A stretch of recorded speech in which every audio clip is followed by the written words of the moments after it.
Kaji, you know what you're doing. What's up, everybody? It's Nick J from Nick J Studios, and you're watching the Reality Recap.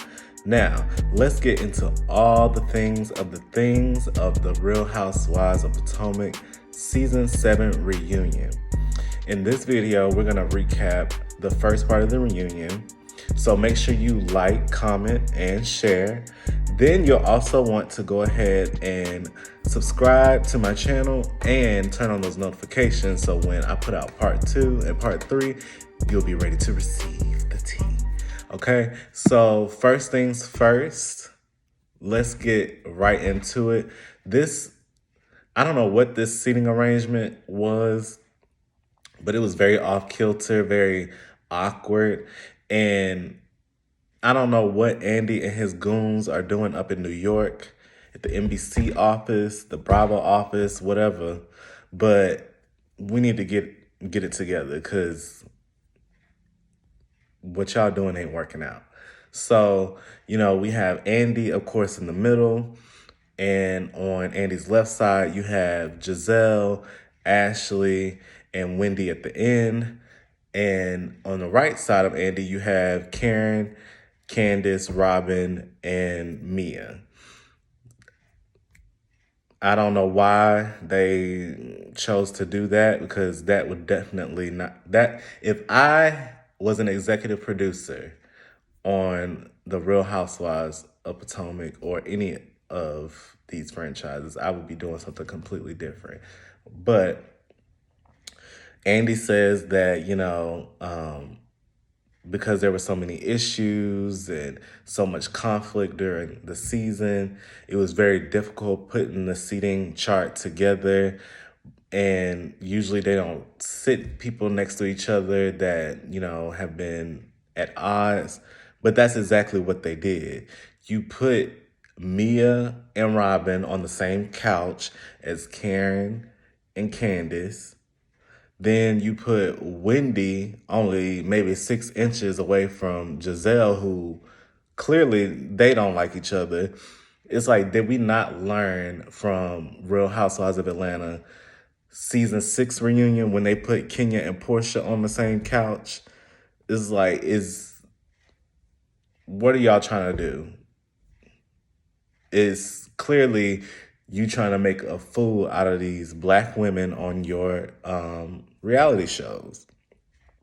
Now, if I was the executive producer, whoever comes up with the seating chart, this is how I would have placed them. Andy in the middle. On the left, you have Ashley at the top of the couch. You have Giselle and Robin, the 2 green-eyed bandits. They need to be sitting together. And then Mia at the end of that couch. Then on the right side, I would have had Candace, Wendy, and Karen.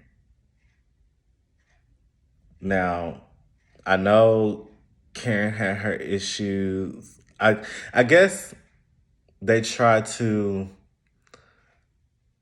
I guess because Karen and Giselle are like kind of like the top dogs on the show, they always sit them next to Andy. But after this season, I really don't even feel like that was the direction they needed to go. Like,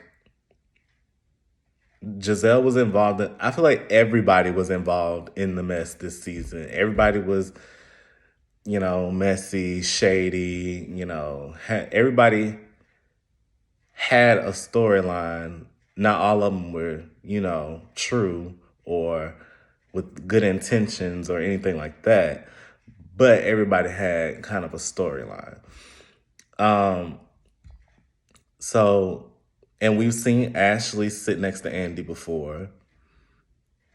I mean, I honestly feel like Candace and Ashley are kind of like, they kind of give you that Nene and Kenya relationship. It's like they both shady as hell. They both messy as hell.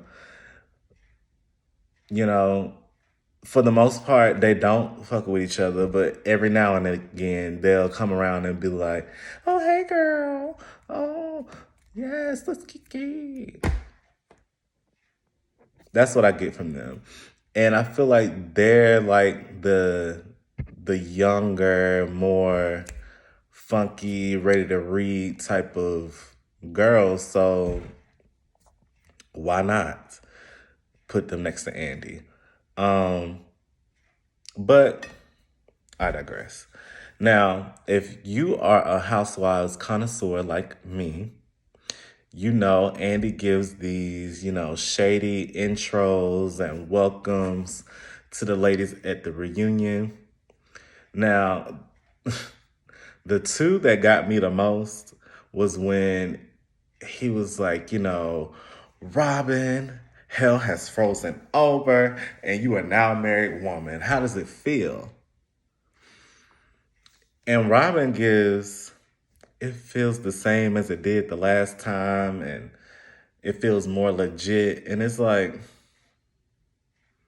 I'm sure it does feel like it did the last time, boo, because you still struggling financially, and it's still a cloud of infidelity hanging over your head. So she was right, like it was the first time. And then you have his intro, welcome to Candace, and he's like, um, Candace, let me ask you a question. Can you tell me how to get to Sesame Street? And I died. And Candace says, well, you might want to ask Ashley because she has the keys. And if you don't get where she's coming from, you obviously didn't watch the season.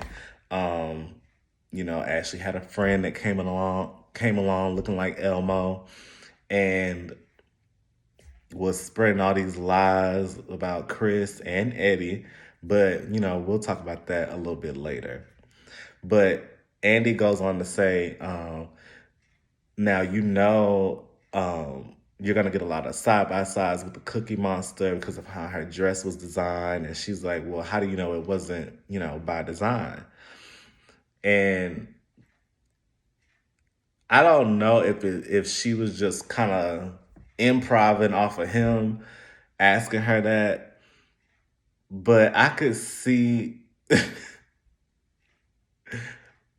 why like she would try to deflect that off of her. Cause I mean, it did look like a whole bunch of feathers and stuff hanging from her dress. Now I did put her, I want to say in top 3 or 4, something like that. But it was just a bunch of feathers. And she did kind of look like the Cookie Monster. But, I guess that's better than her looking like Elmo. So if you ever hear me reference Elmo in part 1, 2, or 3, just know Elmo is Ashley's friend, okay, that was spreading all the lies. But we all know Ashley's getting ready to file for divorce, or should be, or should have already filed, because she said that she could file in February, I believe. And it's March, Women's History Month. You've already, let your ancestors down and the women who have come before you down. So it's stand up, ho. Stand up and make us proud by divorcing Michael. Get out of the marriage. But, her and Michael, they purchased this $2 million house or more, that's in an LLC, and it's only a few minutes from the penthouse they all stayed in. And, you know, well, actually, of course, Michael probably, you know, paid and put the down payment because Ashley ain't got no credit at her big age. Like, but the house is for Ashley and her boys, and you know, they say they set boundaries. Michael has a key, which he should. It's his money that went into getting that house, so he should have a key. But according to Luke, her ex-boyfriend, who's also on Winter House or something, somehow, one of the houses, he was saying that, there was a lack of boundaries between Ashley and Michael and when he could come over and different things like that. But my thing is, they should have known that relationship was not going to last. Like, Ashley's still married. And that's what be killing me. Why everybody be so ready to just, you be so focused on dating somebody else, getting new dick, getting new pussy, something, getting a new piece of ass, instead of getting your divorce decree. Make it make sense. I don't care if the marriage is over. Get yourself a goddamn divorce, okay? Because, you talking about you already, oh, I was really falling in love. Girl, please. But, while Ashley's going on how she was falling in love with Luke, then here comes Robin's ass out of nowhere talking about some, when is the divorce? When is the divorce? And it's like, girl, you got some nerve after all these years of you and Juan shacking up in front of your children. At least Ashley is not out here indulging in her hellish ways in front of her children. I mean, at least until they grow up and see the show. But your kids are like, what, 13, 14, somewhere around there, maybe? I don't know. But you're continuously showing them that you have a lack of respect for yourself. And they're also going to have a lack of respect for you. And that's also going to go into how they treat women when they start dating and being in relationships. It's like, shut your mouth, because just shut up. Now, let's wrap this whole Ashley thing up.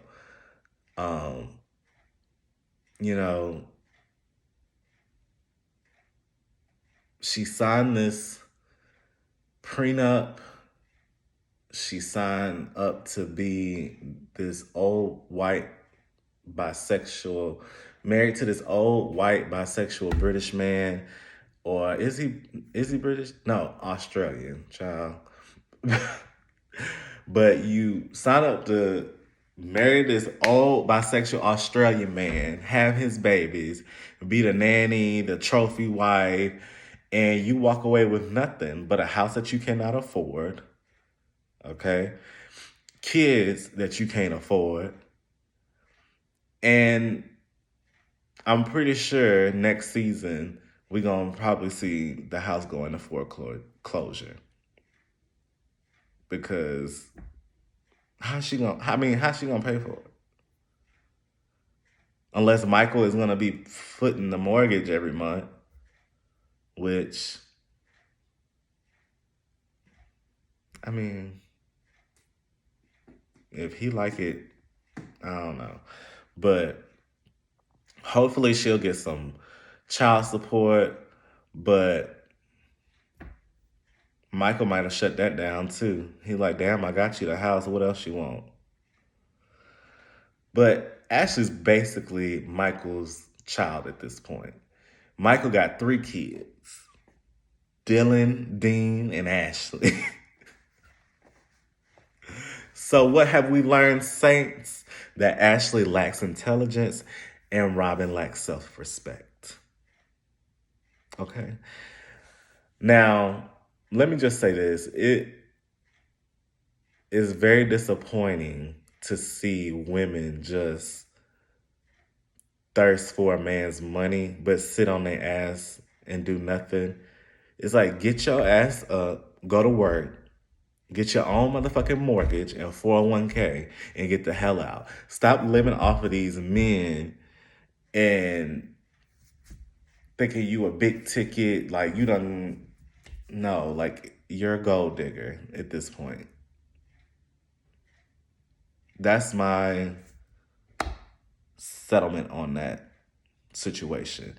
It's like y'all be worried about all y'all be worried about is being able to be gay and not be called gay because you got a husband.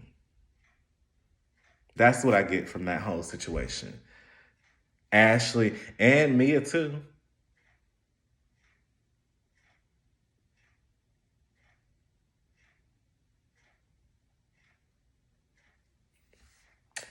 But that's why they get a divorce. And I guess because Ashley doesn't want to be with multiple people anymore, and Michael does. Mia, on the other hand, says she understood that how she got her man was how she was gonna be able to keep her man. Clownery at its best. But one of the viewers brought up a good point that Ashley, back at the season 4 reunion, said that Candace was the least accomplished person on the cast. Now, this season, she has a flourishing music career, while you have continuously told us how you can't pay your bills without Michael. Andy asked her, do you still think she's the least accomplished? And Ashley fixed her mouth the right way and apologized. But, it's always a but. People always apologize and we're always going to have a but behind it. But what I'll say is,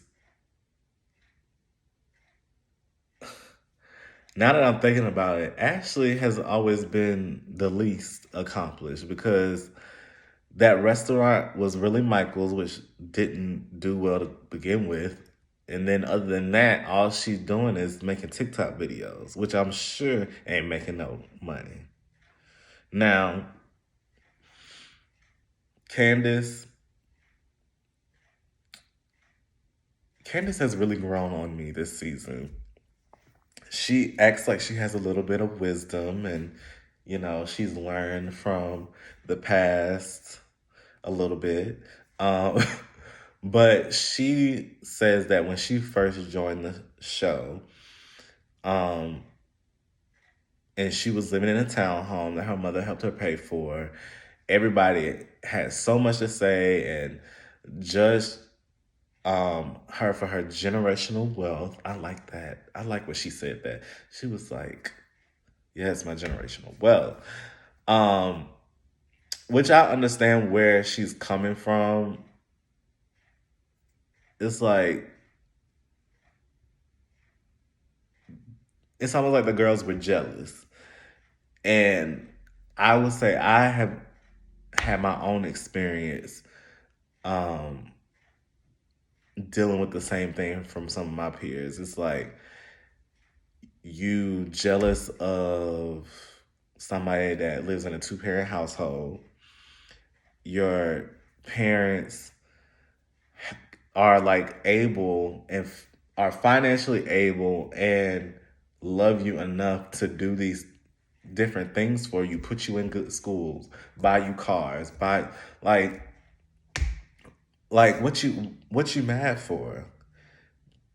Because like, me and my family are doing well and yours is not. Like, just because your people were not smart enough, strong enough, didn't have to get up and go to, get the bag and be able to do for them and their children, that's not nobody's fault but y'all's. Like, baby, don't be mad because I'm blessed. and God shined his light on me. Maybe you should get to know him. And that's the problem with it's like get to know the Lord for yourself. And maybe you experience the abundance of life that can be offered unto you. Okay? So Ashley says she stands by the belief that by a certain age you should be responsible for yourself. But she's 34 and still isn't responsible for her own well being. Make that make sense. You living off this 50, 60-year-old man. How old is Michael? Somebody let me know. Put it in the comments and let me know how old Michael is. He gotta be Karen's age. Or older. Hell, Ray age. He may be in between Karen and Ray. Like that's where I'm putting Michael at. But enough about Ashley and the old balls. Mia.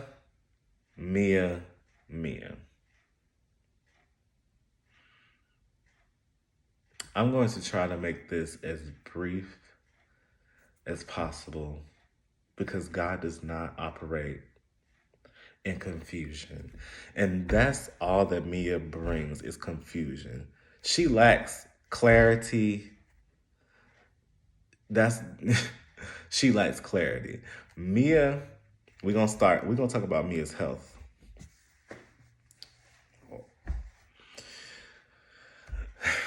Lord forgive me. I'm not trying to be mean, but I'm just going by what Mia presented to us this season.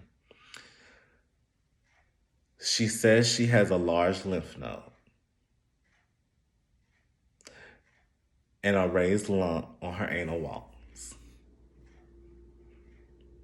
which are both examples of sarcoidosis. Now, could it be all the plastic in her bad body built ass causing this? I don't know. But she also had to take chest x-rays to make sure it didn't spread to her lungs. Now she's saying they ruled out sarcoidosis. But now she's saying she has tissue growing in her reproductive system or her organs, whatever. And she's on medication to minimize the problem and avoid having a full hysterectomy. And I'm like, that sounds like she got fibroids to me. But I'm like, okay, now are you stealing storylines from other people too? Because I just can't keep up. We done sat and talked. We done found out that Giselle has had fibroids, and she went through this kind of traumatic experience trying to have this hysterectomy. Now all of a sudden you got fibroids, and I'm not saying that a lot of women have fibroids, but it's like you just hop from one thing to the next. So maybe you should just keep all your health concerns to yourself, because obviously, at least until you know what the fuck you actually talking about. Because now first you said it was cancer, now it's sarcoidosis, now it's a rash, now you got fibroids.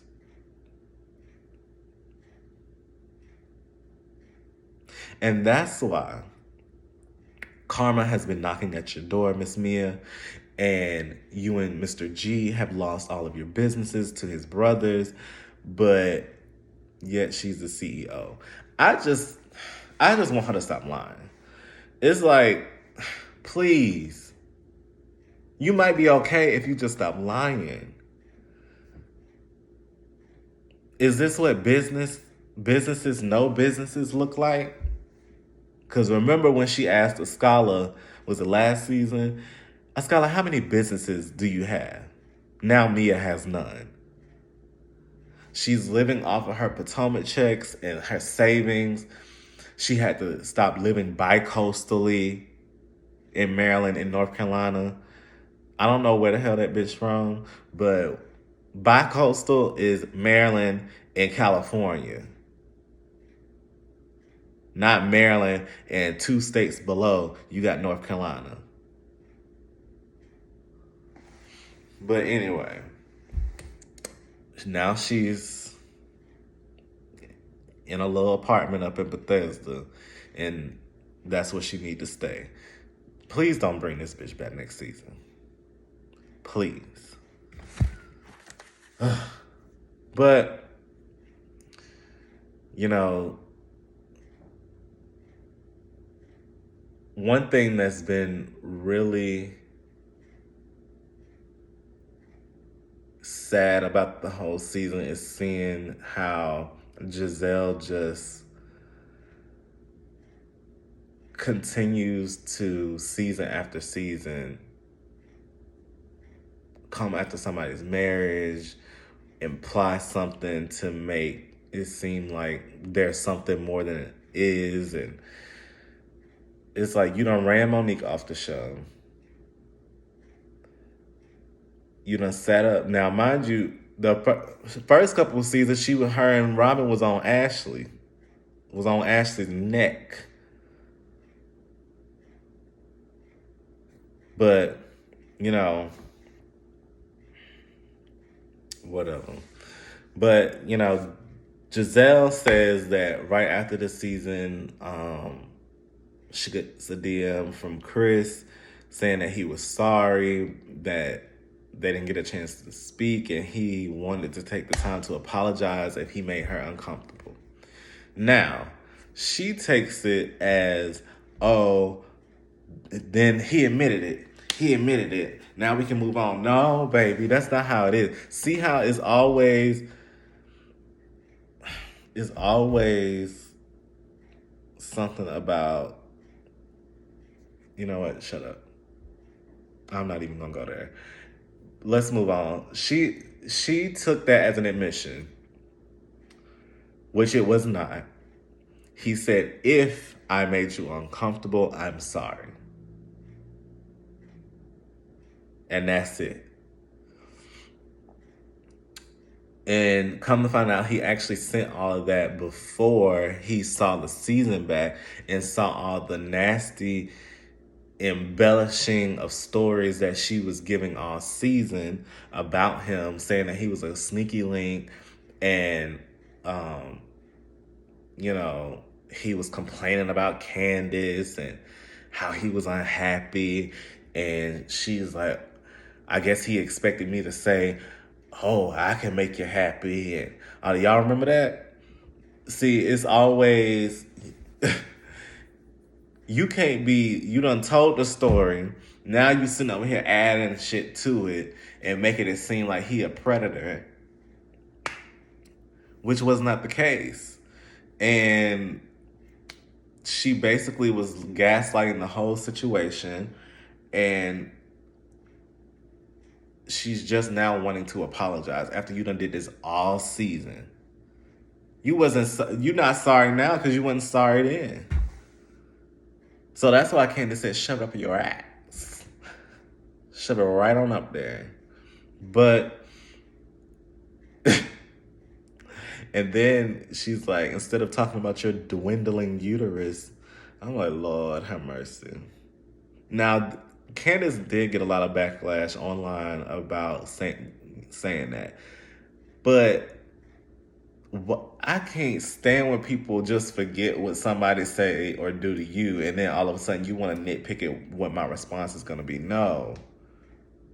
You don't get to try and destroy my man's name, destroy my family, all this other stuff, and get to come back to myself, oh, I'm sorry. Oh, I apologize. Because remember when Peter, Patricia, when him and Cynthia was into it with Nene and Greg, and